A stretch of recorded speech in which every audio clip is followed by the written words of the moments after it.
نبی پاک صلی اللہ تعالیٰ علیہ وآلہ وسلم نے 3 باتیں ارشاد فرمائیں۔ سب سے پہلے حضور نے نجات کے لیے جو بات ارشاد فرمائی وہ بڑی قابل غور ہے اور سمجھنے والی ہے۔ حضور علیہ الصلوۃ والسلام نے پہلی بات ارشاد فرمائی، فرمایا اگر تو نجات چاہتا ہے تو اپنی زبان کو اپنے قابو میں رکھ، اپنے بولنے پر کنٹرول کر، تول کے بولنا شروع کر، اپنے لفظوں کی حرمت کا خیال کر۔ اپنی زبان پر جو بندہ کنٹرول پا گیا، یہ پہلی علامت ہے نجات کی۔ اور ایک مقام پہ نبی پاک علیہ السلام نے یوں بھی بیان فرمایا، فرمایا تم مجھے گارنٹی دو 2 چیزوں کی، اور مجھ سے گارنٹی لے لو جنت کی۔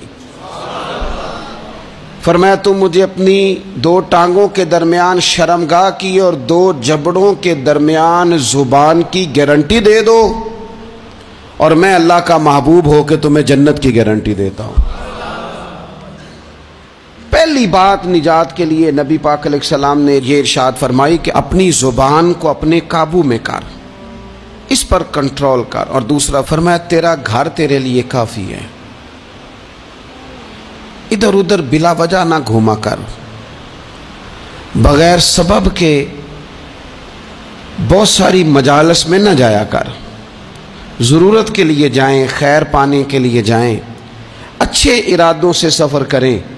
گئے ہمارے صوفیاء علماء دور دراز کے سفر کیے محدثین نے، کس لیے؟ حضور کی احادیث کو جمع کرنے کے لیے، نبی پاک علیہ الصلوۃ والسلام کے فیضان سے حصہ پانے کے لیے۔ لیکن فرمایا ادھر ادھر نہ، کچھ لوگوں کو بڑا شوق ہوتا ہے، اس مجلس میں بھی جائیں گے، اس محفل میں بھی جائیں گے، اس کی بھی سنیں گے، اس کی بھی سنیں گے، نتیجہ یہ رہے گا کہ بے یقین ہو جائیں گے، اپنے گھر سے نکلیں گے، گھر گھر پھریں گے، کسی گھر کے نہیں رہیں گے۔ تیرے لیے تیرا گھر کافی ہے، اپنے گھر رہ، اپنا گھر جو ہے وہ تجھے کفایت کرے، اپنے گھر میں قیام کر۔ یہ دوسری علامت ہے نجات کے لیے۔ اور تیسرے نمبر پہ نبی اکرم صلی اللہ تعالی علیہ وسلم نے فرمایا اگر تو نجات چاہتا ہے نا تو اپنی خطاؤں پہ رویا کر، اپنی خطاؤں پہ آنسو بہا، اپنے آپ پہ رو، اگر چاہتا ہے کہ بچ جائے۔ 3 چیزیں نبی پاک علیہ الصلوۃ والسلام نے بیان فرمائیں، زبان کو قابو میں کرو، اپنے گھر میں قیام کرو، اور فرمایا کہ تم اپنی خطاؤں پہ رویا کرو۔ یہ 3 اگر چیزیں تمہیں میسر آتی ہیں تو پھر رسول پاک علیہ السلام کی زبان فیض حق کے ترجمان سے گارنٹی مل رہی ہے کہ اللہ اس بندے کو نجات عطا فرمائے گا۔ بہت شوق ہے لوگوں کو باتیں کرنے کا، بڑی باتیں، اوئے ہوئے، جو بات بڑے مختصر لفظوں میں 2 جملوں میں بیان ہو سکتی ہے، اس کے پیچھے اتنی لمبی تمہید باندھیں گے کہ اصل بات ہی رہ جائے گی بیچ میں سے۔ گفتگو، بات، بولنا، یعنی بات ہو رہی ہے، گفتگو ہو رہی ہے 2 لوگوں کے بیچ، اور کوئی دانا آدمی بات کر رہا ہے تو فٹافٹ مداخلت کریں گے اور جملہ پھینکیں گے، کہیں گے قطع کلامی معاف، اور اپنی بات شروع کر دیں گے۔ تو میں کئیوں کو روک کے کہتا ہوں کہ پہلے آپ پوچھ تو لیں ہم نے معاف کیا بھی ہے کہ نہیں۔ بہت باتیں کرتے ہیں بعض لوگ، بہت باتیں کرتے ہیں، اور دنیا میں جو زیادہ خطائیں ہوتی ہیں وہ زبان کی وجہ سے ہوتی ہیں۔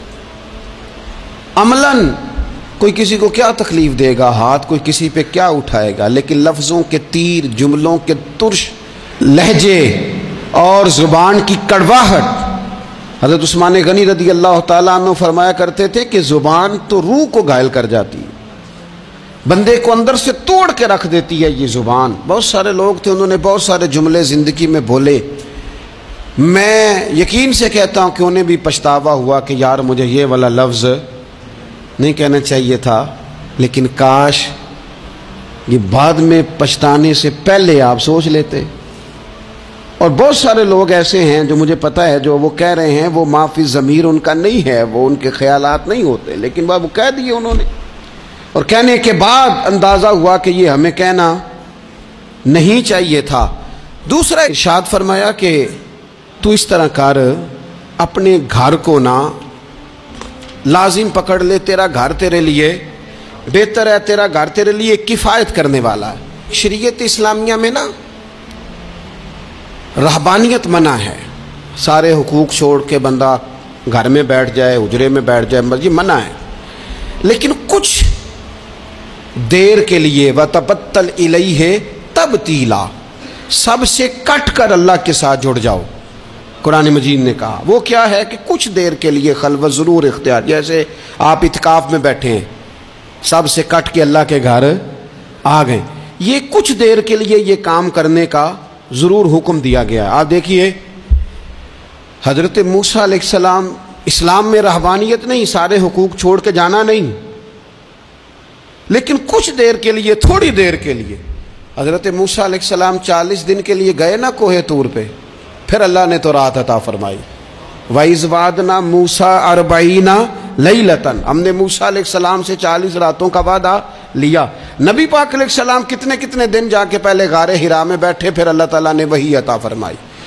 تو کچھ اپنے گھر میں وقت گزاریں، عبادت میں وقت گزاریں، اللہ کی یاد میں وقت گزاریں، سارا وقت گھومنے میں پھرنے میں ضائع نہ کر دیں۔ کچھ لوگ ایسے ہیں عبادت کے لیے بٹھاؤ تو تھکے ہوئے ہیں، اور ان سے کو کہیں جانا ہے تو وہ تیار بیٹھے ہیں، تو کچھ اوقات اپنے اس پر بھی لگائیں۔ اور تیسری بات جو ارشاد فرمائی گئی وہ یہ ہے کہ اپنی خطاؤں پہ رویا جائے۔ ہم نہ بڑا تبصرہ کرتے ہیں، بڑا رونا آتا ہے کسی کی مظلومیت پر، کسی کے دکھ پر، ملکی حالات پر، لوگوں پر، اچھی بات ہے، لیکن نجات کے لیے ضروری ہے کہ انسان اپنی خطاؤں پر بھی روئے۔ اور نبی اکرم صلی اللہ تعالیٰ علیہ وسلم نے فرمایا کہ اگر تمہیں اللہ کے خوف سے آنکھ سے اتنا قطرہ بھی نصیب ہو گیا جتنا مکھی اور مچھر کا پر ہوتا ہے، تو اللہ تبارک و تعالیٰ اتنا بھی تمہاری آنکھ سے آنسو نکل گیا تو جس طرح بھینس کے تھنوں سے نکلا ہوا دودھ دوبارہ تھنوں میں نہیں جاتا، تم بھی دوزخ میں نہیں جاؤ گے۔ اور دو آنکھیں اللہ کو بڑی پیاری ہیں۔ یا رسول اللہ کون سی؟ فرمایا کہ جو رب کی رضا کے لیے پہرا دیتی ہے، اور ایک وہ آنکھ جو اللہ کے خوف میں آنسو بہاتی ہے۔